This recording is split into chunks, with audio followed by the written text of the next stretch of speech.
Bonjour, je m'appelle Chad Garcia. La méthodologie d'évaluation sexo-spécifique, ou GEM, date de l'an 2000 alors que s'est tenu notre premier atelier. C'est en 2004-2005 que la méthodologie fut mise par écrit. C'est donc une méthodologie dont on se sert depuis un moment maintenant et qui a été testée et utilisée pour de nombreux projets. Maintenant, nous cherchons à l'adapter spécifiquement pour des projets TIC-D.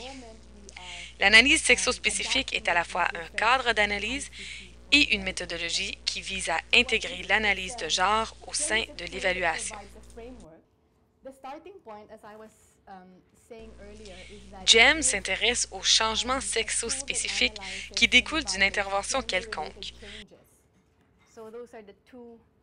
Notre point de départ, donc, reconnaît d'abord qu'il y a des inégalités de genre dans le contexte de projet, mais en général aussi. Ensuite, GEM reconnaît que la discrimination, l'oppression et la subordination subites par les femmes traversent les classes, les cultures, les secteurs, les pays.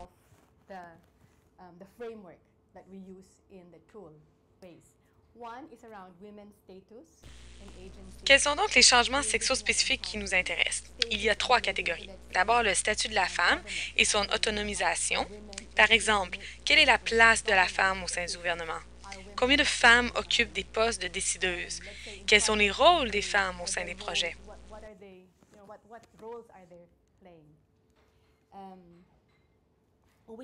Ensuite, les rôles occupés par les hommes et les femmes au sein de différents contextes. Par exemple, au sein d'une communauté donnée, quels sont les rôles traditionnels occupés par chacun des genres? Comment le projet vient-il modifier ou non ces rôles? Est-ce que les femmes participent à la prise de décision?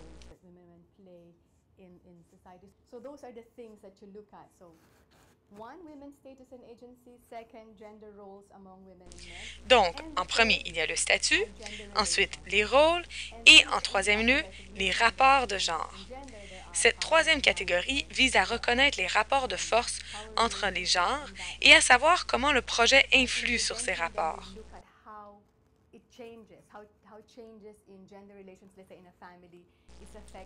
Par exemple, avec un projet qui cherche à intégrer l'éthique au sein des ménages afin d'augmenter le revenu des femmes, GEM découvrirait peut-être que si les revenus ont augmenté, il n'y a pas nécessairement eu de changement dans les rapports de force ni de remise en question des rôles traditionnels entre les femmes et les hommes.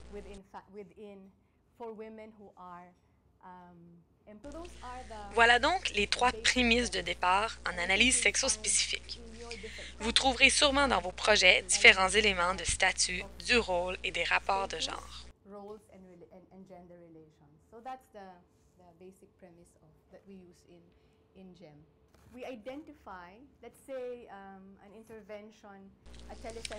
Afin d'illustrer la manière dont on se sert de GEM, on peut se servir de l'exemple des télécentres.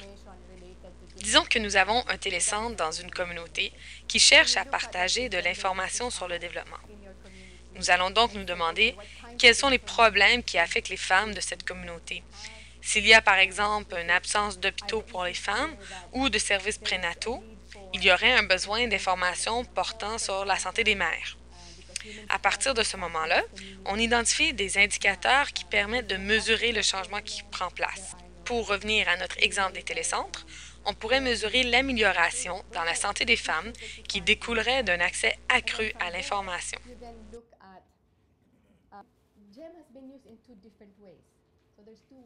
Il y a deux manières de se servir de GEM. La première manière, c'est de se limiter uniquement à une évaluation sexo-spécifique. C'est-à-dire, on ne cherche qu'à identifier la manière dont le projet contribue à changer les rapports de genre. Sinon, la deuxième manière dont on peut se servir de GEM, et c'est aussi la manière plus courante, c'est d'intégrer l'évaluation sexo-spécifique au sein de l'évaluation globale de notre projet. Si nous prenons par exemple ce projet-ci, aperçu numérique de l'économie asiatique, nous avons une question et un objectif d'évaluation. Par la suite, il suffirait d'identifier la dimension de genre au sein de cette évaluation. Plusieurs organisations se sont servies de GEM de cette manière. GEM se branche en fait facilement aux autres méthodologies.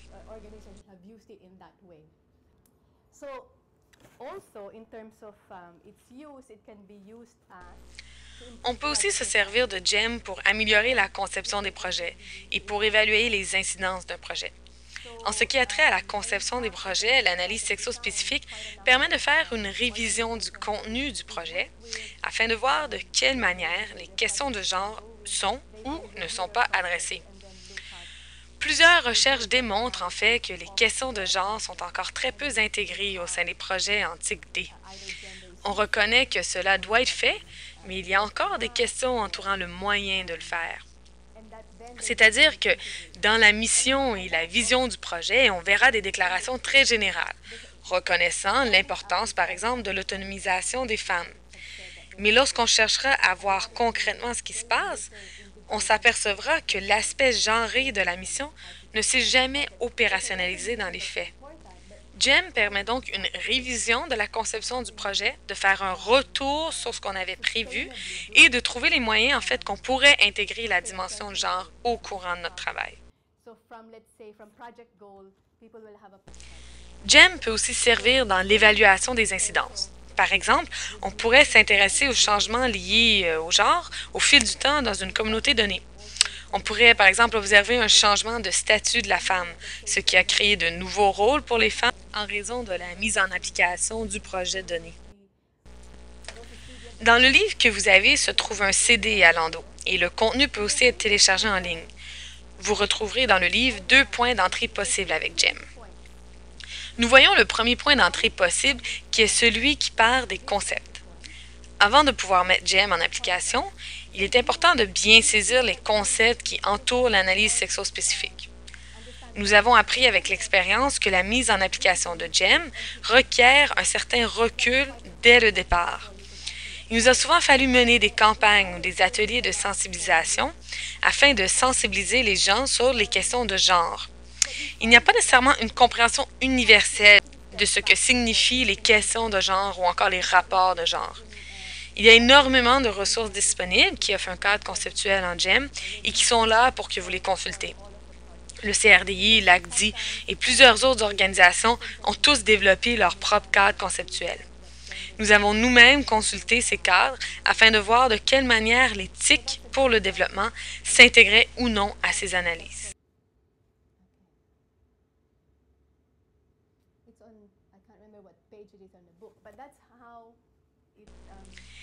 Il y a 3 phases qui peuvent être mises en application, mais pour cet atelier en particulier, la phase qui nous intéresse est la première que nous voyons ici. Il y a d'abord l'identification des usages et des usagers projetés, et ensuite la troisième étape consiste à finaliser les questions d'évaluation. Mais tel que vous le remarquez, nous avons ici la deuxième étape qui consiste à identifier les questions de genre en TIC D, par exemple.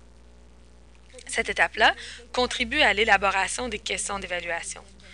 On doit donc bien connaître le contexte dans lequel on travaille, ainsi que les questions d'inégalité de genre et d'autonomisation des femmes avant de pouvoir formuler les questions d'évaluation.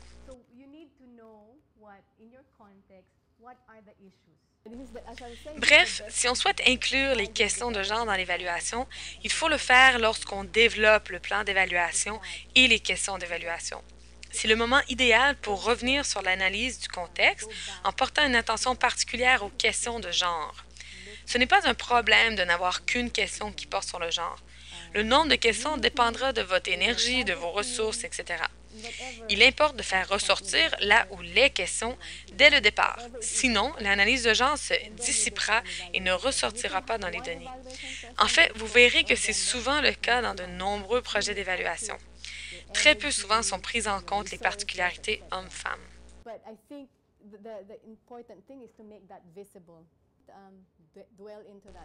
Je n'ai pas le temps aujourd'hui de me lancer dans les détails, comme vous avez les livres et les CD que vous pouvez consulter, mais c'est seulement pour vous donner une idée du moment où on se sert de GEM au sein du processus d'évaluation. À moins qu'il n'y ait des questions, je propose qu'on jette un coup d'œil sur quelques exemples.